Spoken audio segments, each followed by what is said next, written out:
बहू। शादी के पहले से ही विभा को कपड़े धोने का बड़ा शौक था। कभी नल के नीचे तो कभी तालाब के पास। अरे मेरी नीली वाली लुंगी नहीं दिख रही है। विभा की अम्मा, कहाँ रखी है लुंगी? अरे वो तो विभा ने परसों ही धोकर रखी थी आपकी अलमारी में, देखो वहीं होगी। वो ना मैंने आज धो दी, मुझे लगा कि गंदी हो गई होगी।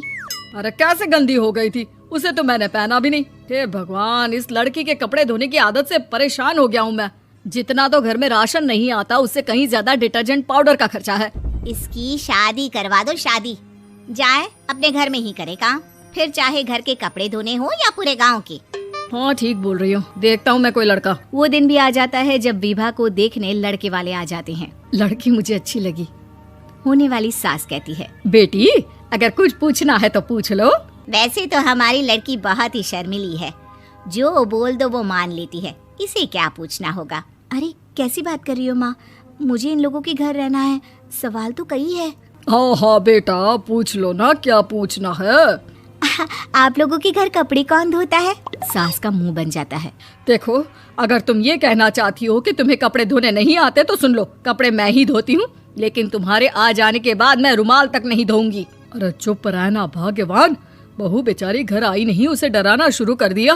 वो क्या है ना बिटिया, अभी तक तो ये कल्लू की माँ ही धोती थी, लेकिन अब तुम्हारे पापा तो दहेज में वॉशिंग मशीन देंगे ही। तभी विभा की माँ बोल पड़ती है, सवाल भी पूछा तो क्या। वैसे भाई साहब, मशीन की तो फिर भी कपड़े धोने की कैपेसिटी होती है। मतलब जो बिटिया दे रहे हैं ना विभा, इसे कपड़े धोने का बहुत शौक है। ये आप लोगों के क्या, आस पड़ोस गांव मोहल्ले सबके कपड़े धो दे और उफ तक ना करे। बाहर देखा नहीं आपने कितने कपड़े सूख रहे हैं? सब हमारी बिटिया ने ही तो धोए हैं। बस भी करो ना माँ, शर्म आ रही इतनी तारीफ सुनकर।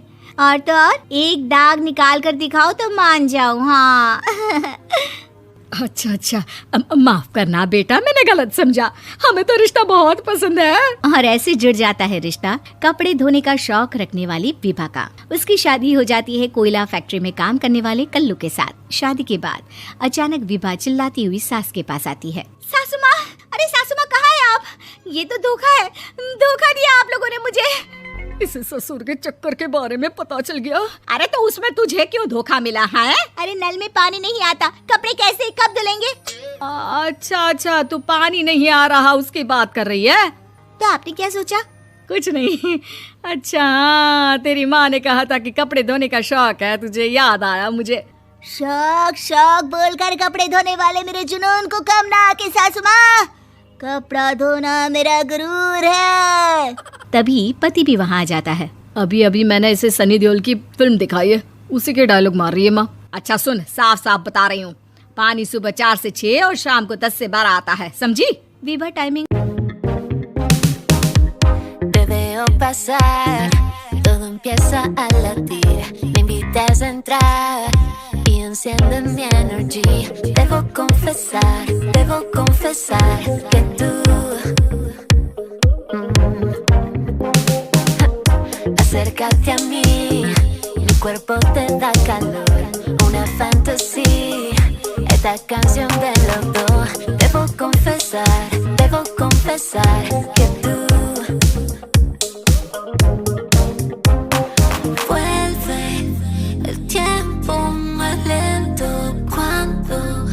me toca, me prendo, mi corazón sabe que tú la envenenado con tu beso, veneno, tu amor, veneno, uno más por... सुनकर हैरान हो जाती है। ये क्या भूतों का मोहल्ला है? सुबह 4 बजे उठकर कौन कपड़े धोता है? 4 बजे टंकी में पानी जाता है, फिर सारा दिन धोना ना, किसने मना किया? अरे कैसी बात कर रही हैं? 200 लीटर की टंकी में कितने कपड़े धो लूंगी मैं? सुबह ही उठ जाऊंगी मैं। अब क्या था, विभा सुबह 4 से लेकर रात के 12 बजे तक कपड़े ही धोती रहती। एक रोज सास पड़ोस से निकलकर कहीं जा रही होती है कि साथ वाली कहती है, हाँ कल्लू की माँ, जरा ये बताओ कि 2 साड़ी है, 2 ब्लाउज और एक पेटीकोट और एक नाड़े वाला लंबा कच्छा। हाँ तो? अरे तो क्या, कितना लोगी धुलाई ये बताओ। धोबन दिख रहे हैं हम क्या? हमारे पति सरकारी नौकरी से अभी अभी रिटायर हुए हैं और बेटा सुपरवाइजर है कोयला फैक्ट्री में। धोबन समझ रखा है हमें? हाय रे कल्लू की अम्मा, माफ कर दो, वो तो मोहल्ले में यही सब बता रहे थे कि तुमने बहू को कपड़ा धुलवाने के काम में लगा दिया है। सास को पड़ोसन की बात सुनकर गुस्सा आ जाता है। वो घर पहुंचती है जहां घर के बाहर ही इतने सारे कपड़े सूख रहे होते हैं जितने कि किसी धोबन के घर पर। अरे ओ कल्लू की दुल्हन, बाहर निकल। माँ जी यहीं आ जाओ, बाथरूम में चादर धो रहे हैं हम। अरे अभी हम धोते हैं, तुमको बाहर निकलो। ये आस पड़ोस वाले बोल रहे हैं कि हम बहू से कपड़े धुलवा कर उसे कपड़ा धोने वाली बना दिए हैं। अरे छोड़ो ना माँ जी, किन लोगों की बातों में आती हो। आस पास के लोगों का तो काम ही होता है कि वो किसी तरह सास बहू को लड़ा दे। बहू सारे घर के कपड़े धोती है, ये क्या कम है? बोलिए। सास को भी लग जाता है कि वो बहू का ये सनकीपन नहीं छुड़वा सकती, इससे अच्छा है कि खुद ही चुप हो जाए।